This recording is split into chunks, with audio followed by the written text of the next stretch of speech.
কেমন আছো সবাই? আশা করি সবাই খুব ভালো আছো এবং পুজোতে তোমরা সবাই দারুণ এনজয় করেছো, তাই তো? তো সবাইকে জানাই শুভ বিজয়ের প্রীতি শুভেচ্ছা ও আন্তরিক অভিনন্দন।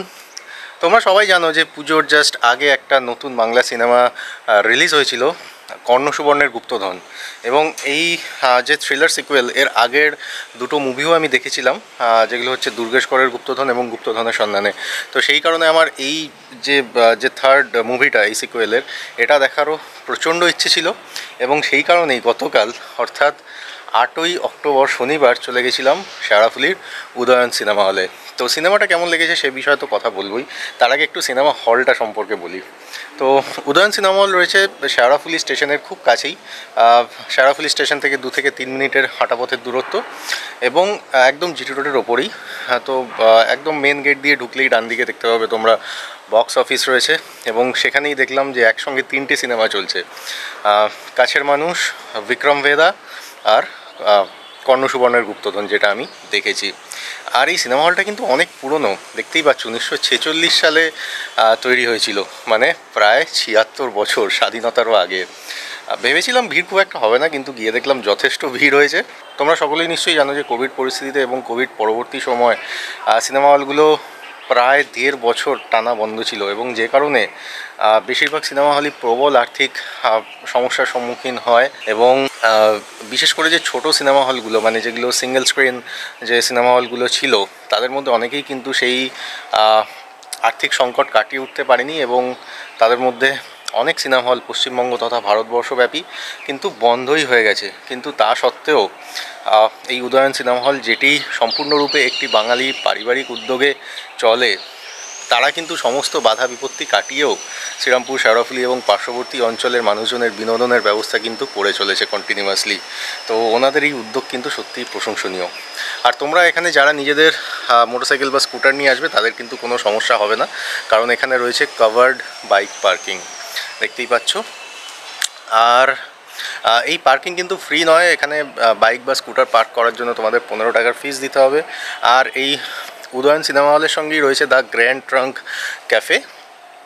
তো তোমাদের কাছে যদি ওই পার্কিংয়ের রিসিট থাকে, তাহলে কিন্তু তোমরা ওই ক্যাফেতে টোটাল বিল ভ্যালুর ওপরে আরও 10% এক্সট্রা ডিসকাউন্ট পেয়ে যাবে। এই হচ্ছে সিনেমা হলের এন্ট্রি গেট। দেখতেই পাচ্ছ ভিড় যথেষ্ট ভালো হয়েছে। আমি ভেবেছিলাম মানে ভিড় এতটা হবে না, কিন্তু যাই হোক বেশ ভালোই ভিড় হয়েছে। এবং আমি যখন টিকিট কাটি বুক মাই শোতে, দেখেছিলাম মানে বেশিরভাগ সিটই কিন্তু সোল্ড আউট হয়ে গেছে। আর এখানে 4টে ক্যাটাগরির সিট রয়েছে, রয়্যাল, ডায়মন্ড, গোল্ড এবং সিলভার। তো তোমাদের যদি রয়্যাল বা ডায়মন্ড সেকশনের সিট থাকে, তাহলে তোমাদের সিঁড়ি দিয়ে ওপরে উঠে যেতে হবে। আর যদি তোমাদের সিলভার অথবা গোল্ড সেকশনের টিকিট থাকে, তাহলে তোমাদের ব্যবস্থা গ্রাউন্ড ফ্লোরেই করা আছে।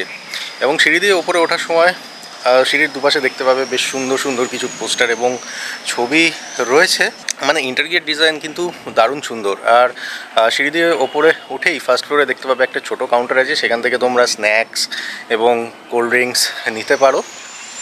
আর সিনেমা হলের ভেতরটাও কিন্তু খুব সুন্দর, মানে চেয়ারগুলো খুবই কমফোর্টেবল, লাইটিং খুব সুন্দর।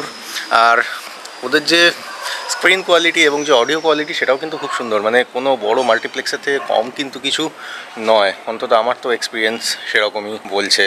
আর সিটগুলো যথেষ্ট কমফোর্টেবল। তোমরা যারা শ্রীরামপুর, শেওড়াফুলি বা পার্শ্ববর্তী অঞ্চলে থাকো এবং তারা যদি হলে গিয়ে মুভি দেখতে চাও, তাহলে কিন্তু তোমরা অবশ্যই এই উদয়ন সিনেমা হলকে কনসিডার করতে পারো।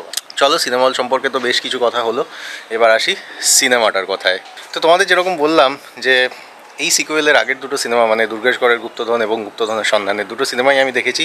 এবং সেই কারণে এই তৃতীয় যে সিনেমাটা, মানে কর্ণ সুবর্ণের গুপ্তধন, এটা থেকেও কিন্তু এক্সপেকটেশন ছিল চূড়ান্ত হাই। এবং পরিচালক কিন্তু একেবারেই আমাকে নিরাশ করেননি। এবং এই মুভির যে সিনেমাটোগ্রাফিক সেট আপ এবং প্রত্যেকের অভিনয়, মানে কাকে একটা জিনিস যেটা আমার মনে হয়েছে যে মানে সিনেমা যত এগোচ্ছে তত কিন্তু তোমরা বুঝতে পেরে যাবে যে ভিলেন কে। কিন্তু তা সত্ত্বেও সিনেমাটির শেষে কিন্তু খুব সুন্দর একটা টুইস্ট রয়েছে। মানে সিনেমাটা দেখতে দেখতে তোমরা যেখানে গুপ্তধন পাওয়া যাবে বলে ভাববে, গুপ্তধন কিন্তু অ্যাকচুয়ালি সেখানে পাওয়া যাবে না, এবং সেটা তোমরা বুঝতে পারবে সিনেমার একদম শেষ অংশে গিয়ে। এটা একটা খুব সুন্দর টুইস্ট আছে। তো যাই হোক, তোমরা যদি এখনও দেখে না থাকো সিনেমাটা এবং যদি ভাবছো যে দেখবো কি দেখবো না, তোমরা কিন্তু নির্দ্বিধায় গিয়ে দেখে আসতে পারো এবং তোমাদের কিন্তু যথেষ্ট ভালো লাগবে এবং তোমরা কিন্তু একেবারেই হতাশ হবে না, এনজয় করতে পারবে তোমরা সিনেমাটা। তো তোমরা যারা অলরেডি দেখে নিয়েছো আমাকে প্লিজ জানাও কমেন্ট সেকশনে যে তোমাদের কেমন লেগেছে, আর যারা এখনও দেখোনি তারাও দেখে আসতে পারো এবং দেখে এসে কিন্তু আমাকে জানাতে ভুলো না কমেন্ট করে যে তোমাদের কেমন লাগলো এই কর্ণ সুবর্ণের গুপ্তধন। তো চলো এই ভিডিওটা আর বেশি বড় করছি না। যদি ভিডিওটি ভালো লেগে থাকে তাহলে একটা লাইক করে দিও, শেয়ার করতে পারো সকলের সঙ্গে, আর যদি চ্যানেলে প্রথমবার এসে থাকো তাহলে সাবস্ক্রাইব করে নিতে পারো। এবং খুব শিগগিরই আমরা আরেকটি বাইক ট্রিপে বেরোচ্ছি, তো যদি সেই সমস্ত ভিডিও তোমরা পেতে চাও এবং দেখতে চাও তাহলে কিন্তু অবশ্যই চ্যানেলটি সাবস্ক্রাইব করে নোটিফিকেশনটি অন করে রেখো। তো যখনই আমরা নতুন ভিডিও আপলোড করব তোমরা কিন্তু সঙ্গে সঙ্গে নোটিফিকেশন পেয়ে যাবে। ভিডিওটা এখানেই শেষ করলাম, সবাই ভালো থেকো, দেখা হবে আবার পরের ভিডিওয়ে।